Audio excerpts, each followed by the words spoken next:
할렐루야. 하나님의 평안이 여러분 가운데 함께할 수 있기를 축복합니다. 우리 계속해서 미가서 4장 말씀을 통해서 하나님께서 회복시켜 주실 것이다 라는 것을 보게 되었습니다. 그런데 오늘 5장 말씀을 통해서 한 번 더 하나님께서는 심판의 메시지를 한번 언급해 주신 것을 보게 되는데, 우리 1절 말씀 다시 한번 읽어보겠습니다. 1절입니다. 시작. 딸 군대여, 너는 때를 모을지어다. 그들이 우리를 에워쌌으니 막대기로 이스라엘 재판장의 뺨을 치는. 여기 보면 이스라엘의 재판장의 뺨을 치리로다 라고 되어 있습니다. 이스라엘의 재판장이라는 것은, 재판장은 통치자를 얘기합니다. 심판자를 얘기하는 것인데, 이스라엘의 통치자, 이스라엘의 왕이 뺨을 치리로다, 수치를 당하게 될 것이다 라는 것입니다. 한마디로 이스라엘이 수치를 당하게 되는 그런 심판이 임하게 될 것이라는 것을 다시 한번 이야기하고 있다는 것입니다. 사실 여러분 기억하셔야 될 것은, 많은 선지서를 통해서 하나님께서 심판을 이야기하고 있는데 그 안에 담겨져 있는 하나님의 마음을 한번 잘 생각해 보셔야 됩니다. 심판이 맞나 회복이 맞나 선지서를 읽다 보면 경고하시고 심판할 것이다라고 하다 보니, 하나님은 그냥 심판하시는 분이시구나 라고 생각할 때가 있는데, 더 정확하게 표현하자면 하나님은 심판을 하시지만 이스라엘 민족들이 돌아오기를 원하시는 하나님의 아버지의 마음이 담겨져 있는 것을 보게 됩니다. 이스라엘을 심판하겠다고 했는데, 그렇다면 이 심판의 이유와 원인에 대해서 다시 한번 생각해 봐야 되는데요. 여러분, 심판이 임하게 된 것은 힘이 없었기 때문에 많은 민족들로 인하여 당하게 된 것이 아닙니다. 하나님은 끊임없이 얘기합니다. 너희 죄 때문이다. 어쩌다 보니까 너희가 식민지가 되고 다른 나라에 패망을 당하는 것이 아니라 너희 죄와 너희 불순종 때문이다. 우상 숭배 때문이다라는 것을 끊임없이 이야기해 주고 있었습니다. 하나님께서 이스라엘 민족들에게 다시 한번 너희 땅에 심판이 임하게 될 것이다 라고 하지만, 하나님은 다시 한번 오늘 우리에게 심판이 당하고 난 이후에 너희에게 회복이 임하게 될 것인데, 어떠한 일들이 벌어지게 되는가, 2절 말씀을 통해서 우리에게 회복의 메시지를 주는 것을 보게 됩니다. 우리 2절 말씀 함께 읽습니다. 시작. 베들레헴 에브라임다야, 너는 유다 족속 중에 작을지라도 이스라엘을 다스릴 자가 내게서 내게로 나올 것이라. 그의 근본은 상고의 영혼이. 이 말씀은 메시아, 즉 예수 그리스도가 이 베들레헴으로부터 나오게 될 것이라는 것을 미리 우리에게 알려준 약속의 말씀이기도 합니다. 하나님은 이스라엘 민족들의 불순종, 우상 숭배, 죄로 말미암아 마음 아파하셨습니다. 그래서 경고하셨고 심판을 할 수밖에 없다는 것을 우리에게 말씀해 주셨지만, 그럼에도 불구하고 포기하지 아니하시는 그 하나님께서는 다시 한번 우리에게 기회를 주고자 메시아를 이 땅에 보내줄 것이다라는 것을 우리에게 약속의 메시지로 주게 되는 것을 보게 되는데, 어떻게 주시는가 봤더니 베들레헴이라는 그 땅에서, 이 작은 땅에서 오게 될 것이다 라는 것을 우리에게 이야기해 주고 있습니다. 여러분, 베들레헴이라는 것은 1000명도 모이지 아니하는 작은 도시에 불과합니다. 이스라엘의 그 지형 가운데 그리 중요한 지형도 아니었는데, 하나님의 특별한 섭리와 특별한 은혜로 말미암아 이 베들레헴이라는 작은 땅에서 메시아가 오게 될 것이다 라는 것을 우리에게 이야기하고 있는데, 그의 근본은 상고에 있고 영혼에 있느니라. 한마디로 그의 근원은 하나님으로부터 오게 될 것이라는 것을 우리에게 이야기해 주고 있다는 것입니다. 사실 베들레헴이 중요한 것이 아니고 우리에게 중요한 것은 이 모든 것이 하나님의 섭리와 계획 가운데 이루어지게 된다. 세상에 많은 사람들은 그 베들레헴이 도대체 어떠한 곳이기에 그 베들레헴에서 온다는 말인가, 이 지형에 대해서 관심을 갖고 있지만, 여러분 우리가 성경을 읽다 보면 때로는 그 지형은 그냥 은혜인 거예요. 마리아가 어떠한 분인가, 마리아는 그 많은 여인들 가운데 한 사람인 거예요. 그런데 많은 세상의 사람들은 마리아가 특별하기 때문에 예수님이 마리아를 통해서 오게 되었겠지, 본질을 생각하지 않고 그냥 비본질적인 것을 생각할 때가 참 많이 있는데, 베들레헴이라는 것은 하나님에게 특별한 섭리인 것입니다. 우리 가운데 은혜를 베풀어 주실 때는 하나님의 섭리에 의해서, 하나님의 은혜에 의해서, 하나님의 계획 속에서 이 역사가 이루어지고 있다는 것을 보게 된다는 것입니다. 이 하나님께서 이 메시아를 보내줌으로 말미암아 다시 한번 우리에게 기회를 주고 소망을 주고 회복을 줄 것이라는 것을 우리에게 말씀해 주고 있죠. 그렇지만 3절 말씀해 보니까 그러므로 여인이 해산하기까지 그들을 붙여 두시겠고 그 이후에 남은 자가 이스라엘 자손에게 돌아올 것이다. 그러니까 지금 당장 회복을 시켜주시면 참 좋을 것 같은데 하나님은 이스라엘이 깨닫기를 원하고 계십니다. 여러분 아무리 내 자식이 이쁘다 하더라도 잘못한 부분이 있으면 혼내기도 하고 때로는 경고 주기도 해야 되는 것입니다. 오냐오냐 한다고 내 자녀 사랑하는 거 아니지 않습니까? 하나님도 마찬가지로 이스라엘 민족 회복시키기를 원하시는 아버지의 마음이 있지만 먼저는 고난을 겪고 난 이후에 이 회복이 일어나게 될 것이라는 것을 이야기해 주고 있다는 것입니다. 혹시나 내가 지금 고난 가운데 있습니다라고 생각되시는 분이 있으십니까?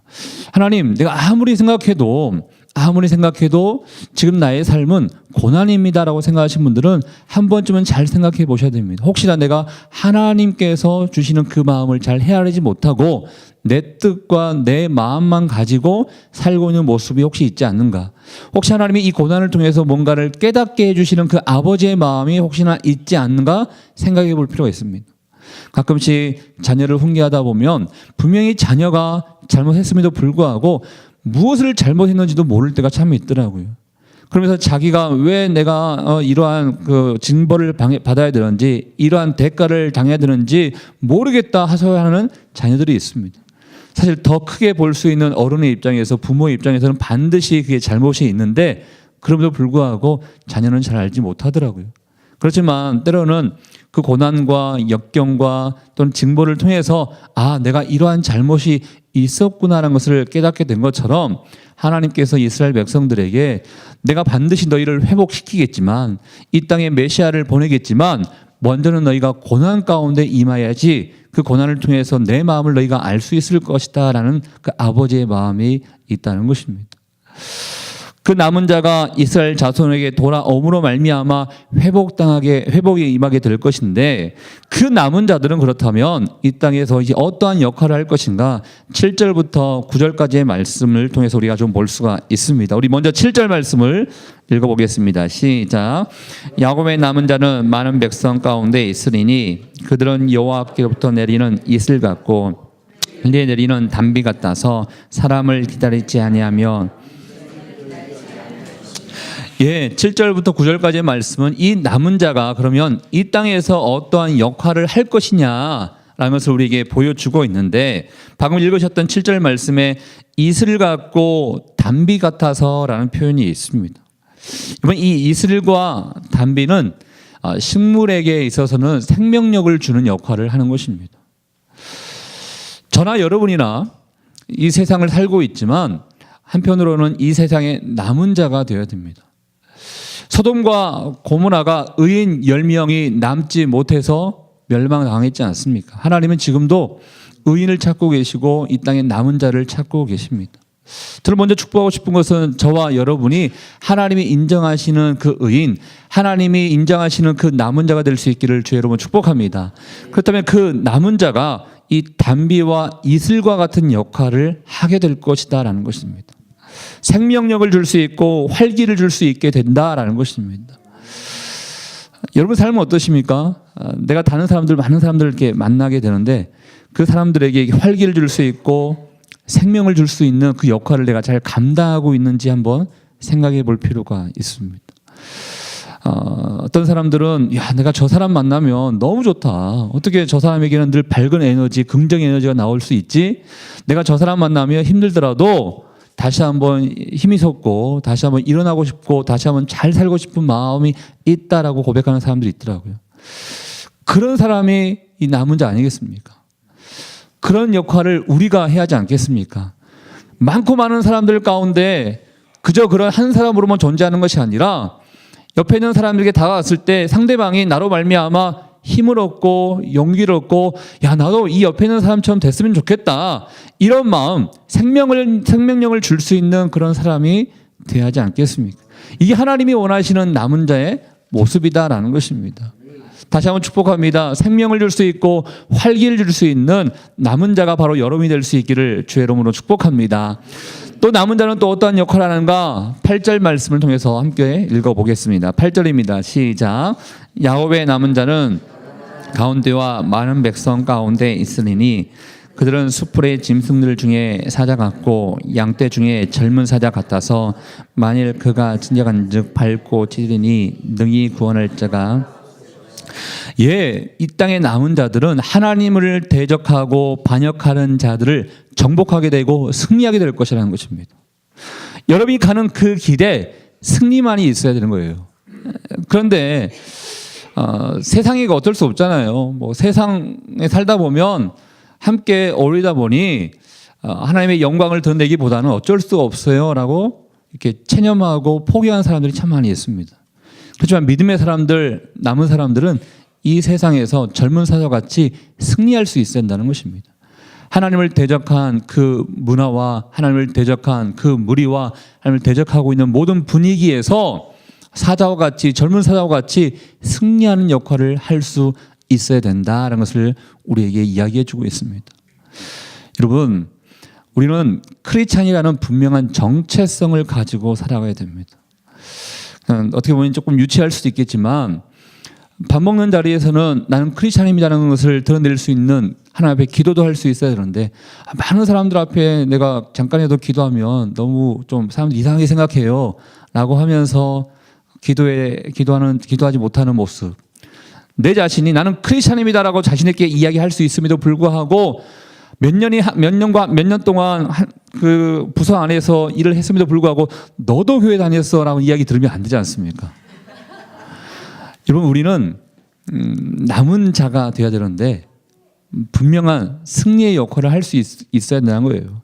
그러기 위해서는 하나님께서 싫어하는 그 문화와 하나님이 싫어하는 그 공간과 하나님이 싫어하는 그 모든 곳으로부터 승리할 수 있고 대적할 수 있는 힘을 길릴 수 있어야 된다라는 것입니다. 그렇지만 저도 마찬가지고 여러분도 마찬가지고 인간에게는 한계가 있지 않습니까? 그냥 나 못하겠다. 내가 목사도 아닌데, 내가 전도사도 아닌데, 내가 그냥 그 안에서 내가 무슨 역할을 할 수 있겠어? 체념하고 포기할 때가 참 많더라고요. 그렇지만 나는 할 수 없지만 하나님께서 우리에게 힘과 능력을 주시면 담대함도 생기고 할 수 있는 능력도 생기게 된 것을 보게 됩니다. 그래서 9절 말씀을 통해서 우리에게 하나님의 기름 부으심이 임해야 된다는 것을 기도하는 거예요. 우리 9절도 함께 읽겠습니다. 시작. 내 손이 내 저녁들 위에 들려서 내 모든 원수를 진멸하기를. 하나님의 역할을 잘 하기 위해서 하나님께서 직접 진멸할 것을 간과하라는 것입니다. 여러분, 우리는 남은 자들은 어떻게 보면 이 땅의 남은 자들은 하나님의 일을 대신해서 감당해야 되는 도구의 역할을 하는 것입니다. 하나님의 교회도 많은 사람들이 함께 합력하여서 하나님의 영광을 드러내기 위한 도구의 역할인 것처럼 이 땅 가운데 우리가 승리하기 위해서는, 이 땅의 주의 나라가 확장되는 데 쓰임받기 위해서는 저와 여러분이 한 사람 한 사람이 도구의 기능을 할 수 있어야 된다는 거예요. 그런데 이 도구의 기능은 따라한다고 되는 게 아니더라고요. 옆에 있는 사람이 이렇게 하니까 이렇게 되겠지. 복음을 전할 때도 마찬가지입니다. 옆에 있는 사람이 이렇게 복음 전하니까 되네. 물론 그게 조금 따라한다고 될 수도 있지만 사실은 하나님의 나라와 하나님의 역사하심은 하나님의 기름 부으심으로 말미암아 이루어지게 된 것을 보게 됩니다. 예전에 온누리교회에서 많은 그 성도님들이 말씀을 통해서 이렇게 은혜를 받았는데 하용조 목사님께서 늘 단상에 올라가실 때 하는 그런 제스처가 있는데 손 한번 들고 할렐루야 이렇게 딱 인사를 해요. 그러면 많은 분들이 그 하나 가지고 은혜 받는다는 거예요. 아멘 하면서 은혜를 받아요. 그래서 많은 부교육자들이 똑같이 올라가서 할렐루야 이렇게 인사를 해요. 똑같이 이렇게 성대모사를 하지는 않아도 할렐루야 이렇게 인사를 하면서 설교를 시작해요. 근데 그게 달라요. 어떻게 보면 하나님의 기름 부으심이 아닌가라는 생각도 해보게 되더라고요. 설교도 마찬가지고 사역도 마찬가지고 우리 인생도 마찬가지인 것 같아요. 똑같이 모방한다고 따라한다고 흉내낸다고 어떤 역사가 일어난 것이 아니라 오늘 9절 말씀을 읽었던 것처럼 하나님의 도우심과 하나님의 기름 부으심이 임하기를 바라고 그 하나님께서 우리에게 임재 주시고 능력을 베풀어 주실 때 역사가 이루어지게 된 것을 보게 된다는 것입니다. 그래서 우리가 끊이지 않고 간구하고 신경을 써야 될 게 하나님 나의 모든 하는 일 가운데 하나님의 기름 부으심이 임하게 도와주십시오라고 기도할 수 있어야 한다는 것입니다. 하나님이 함께 하시면 불가능한 것도 가능하지만 더 쉽게 우리의 모든 일상생활 가운데 하나님의 나라와 의를 위해서 승리하는데 힘과 능력을 줄 수 있다는 것입니다. 저는 하나님의 기름 부으심으로 말미암아 여러분의 가정과 일상생활 가운데 승리의 일들이 일어날 수 있기를 주의 이름으로 축복합니다. 하나님께서 우리에게 이렇게 회복을 말씀해 주시고 다시 너에게 기회를 줄 것이고 이 땅에 남은 자들이 이 세상 가운데 생명을 주고 회복할 수 있고 많은 대적들을 물리치면서 승리하게 될 것이라는 것을 얘기하지만 사실은 이 하나님께서 왜 우리에게 이 심판을 먼저 이야기하셨을까? 사실은 심판을 통해서 깨끗해지기를 원하시는 그 하나님의 마음이 있습니다. 내 자녀에게 있어서 가장 좋은 것은요, 내 자녀가 잘못한 것이 있다면 그 잘못하게 된 그 근본 원인 있지 않습니까? 그 원인을 깨끗하게 제거해 버려야 다시는 그 죄를 짓지 않게 되는 것이고 다시는 그 잘못을 하지 않게 되는 것이지 그것을 계속 안고 있다면 그 순간 뿐일 것입니다. 그래서 하나님께서는 내가 심판을 하게 되는 그 이유는 너희에게 있는 그 모든 죄로부터 깨끗하게 내가 정화시키기 위한 것이다 라는 것을 우리에게 알려주고 있는데 우리 10절과 11절, 12, 13절 통해서 우리에게 알려주고 있는데 먼저 10절, 11절 말씀 같이 한번 읽어보겠습니다. 시작. 여호와께서 이르시되 그날에 이르는 내가 내 군마를 내 가운데서 멸절하며 내 병거를 부수며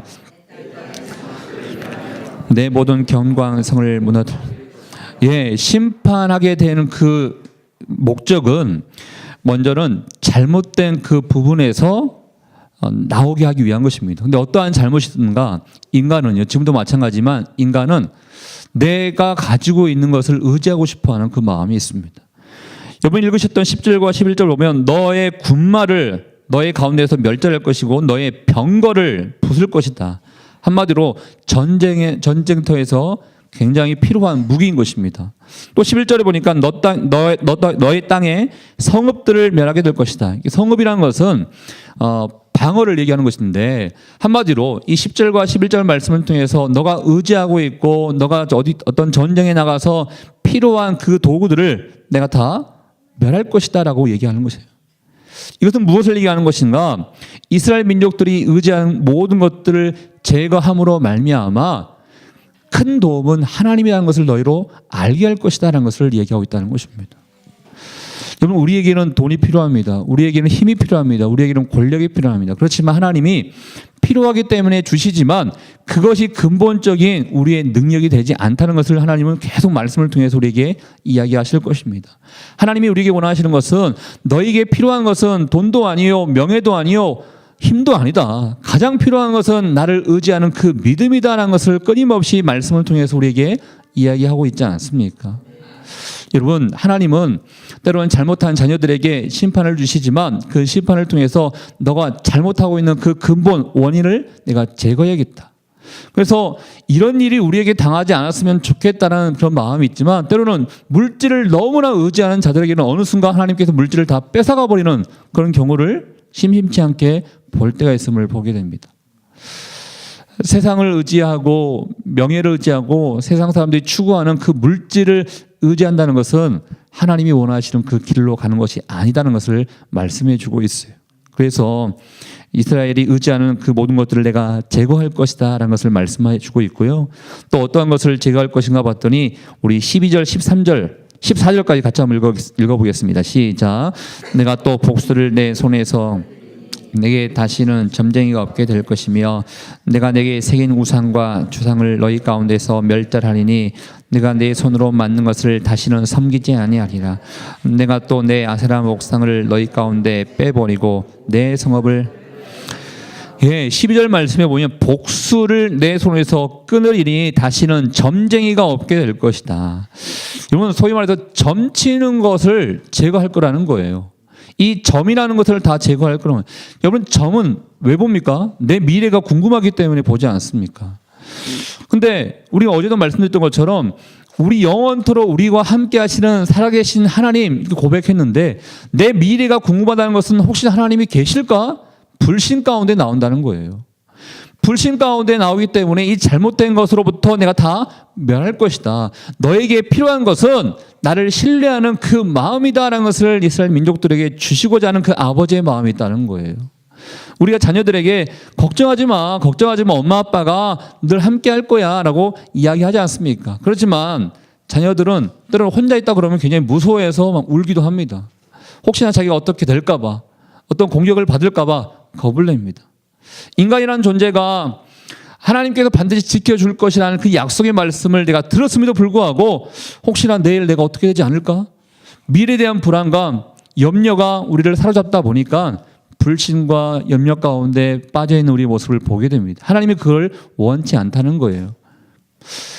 내가 너에게 원하는 것은 날 제발 좀 믿어줬으면 좋겠다. 영원토록 너희와 함께 할 것이라는 것을 제발 알아줬으면 좋겠다. 그 마음을 가지고 이스라엘 민족들에게 다시는 점쟁이가 없게 이 모든 것들을 다 끊어버리겠다라고 말씀해 주고 있다는 것입니다. 하나님이 우리에게 원하시는 것은 이 언약 백성, 즉 약속의 말씀을 붙잡고 나아가기를 원하는 언약 백성이 되기를 원한다는 것입니다. 다시 한번 선포합니다. 여러분이 미래에 대한 그런 염려가 없을 수는 없겠지만 그래도 하나님, 내가 주님만을 의지하며 나가기를 원합니다라고 늘 선포하며 나갈 수 있기를 주 여러분 축복합니다. 또 무엇을 없앤다? 13절 14절 말씀, 우상과 주상과 아세라 목상을 다 뺏고 없애버리게 될 것이다 라는 것입니다. 하나님이 왜 다른 것을 의지하는 것들이지 않습니까? 우상, 주상, 아세라 목상, 그 다음에 또 너의 성읍, 이 다 하나님 외에 다른 것을 의지하고 있는 인간의 모습을 얘기하고 있는 것인데, 이것으로부터 모든 것을 다 빼앗아 버리게 될 것이다. 그래야 너희가 내게 오지 않겠느냐, 나만을 의지하지 않겠느냐라고 하나님은 말씀해 주고 있습니다. 이렇게 하나님께서는 인간들로 하여금 이 심판의 목적이 인간의 모든 그 죄악으로부터 정화시키기 위해서 하나님이 이러한 심판을 하게 된다는 거예요.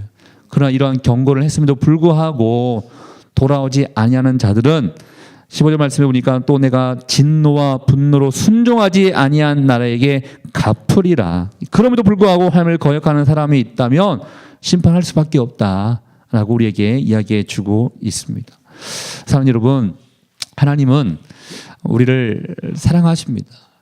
사랑하시기 때문에 때로는 경고하시는 것이죠. 심판이 목적이 아닙니다. 하나님은 너 한번 이거 잘했는지 못했는지 내가 두고 보겠어 하고 내가 심판해야겠다, 이게 하나님의 마음의 목적이 아니라 회복을 하는 과정 가운데 너가 잘못한 것이 있다면 너가 좀 알았으면 좋겠어, 고난 가운데 잘 깨달았으면 좋겠어라는 그 아버지의 마음이 심판 가운데 담겨져 있다는 것입니다. 전 여러분이 이 아버지의 마음을 품고 나갈 수 있기를 주 여러분 축복합니다. 혹시나 내가 어려움이 있다 하더라도 그 어려움 가운데 하나님께서 주시는 그 마음은 무엇인가, 이 아버지의 마음, 회복되기를 원하시는 마음, 다시 한번 깨끗한 길로 가기를 원하시는 그 아버지의 마음을 생각하며 오늘 하루 많은 사람들에게 생명을 줄 수 있고 회복을 줄 수 있으며 승리할 수 있는 저와 여러분 될 수 있기를 주 여러분으로 축복합니다. 기도하겠습니다. 하나님 아버지 감사합니다. 우리의 모든 형편과 우리의 모든 어려움을 알고 계신 하나님 아버지, 그렇지만 오늘 미가서 5장 말씀을 통해서 다시 한번 우리에게 말씀해 주심에 주님 감사합니다. 하나님이 우리에게 원하시는 것은 심판이 아니요 그 심판으로부터 회복되기를 원하는 그 아버지의 마음이 있음을 보게 됩니다. 하나님, 우리가 이 땅에 남은 자가 될 수 있기를 원합니다. 하나님, 이 세상에 생명력을 줄 수 있고 활기를 줄 수 있고 긍정적이고 믿음을 줄 수 있는 사람이 될 수 있기를 원합니다. 그리고 이 세상 가운데 승리할 수 있는 하나님의 용맹스러운 사자와 같은 사람들 될 수 있기를 원하오니 오늘 하루의 삶 가운데 주님께서 우리를 붙잡아 주시고 하나님의 기쁨이요 많은 사람들을 살리는 데 쓰임받는 일꾼 될 수 있도록 인도하여 주시옵소서. 그렇게 하실 주님께 감사와 영광을 돌려드리오며 지금 이 시간 우리 인생의 길과 진리와 생명 되시는 예수 그리스도의 은혜와 우리 하나님 아버지의 그 크신 사랑하심과 성령의 교통 위로 충만하심이 이 땅의 남은 자로서 많은 사람들을 살리고 세우고 섬기는데 온 정성과 신경을 쏟기를 원하는 주의 백성들 한 사람 한 사람 머리 위에 우리 가정과 일터와 사람 살리는 교회 위에 이제부터 영원토록 함께하기를 간절히 축원하옵나이다. 아멘.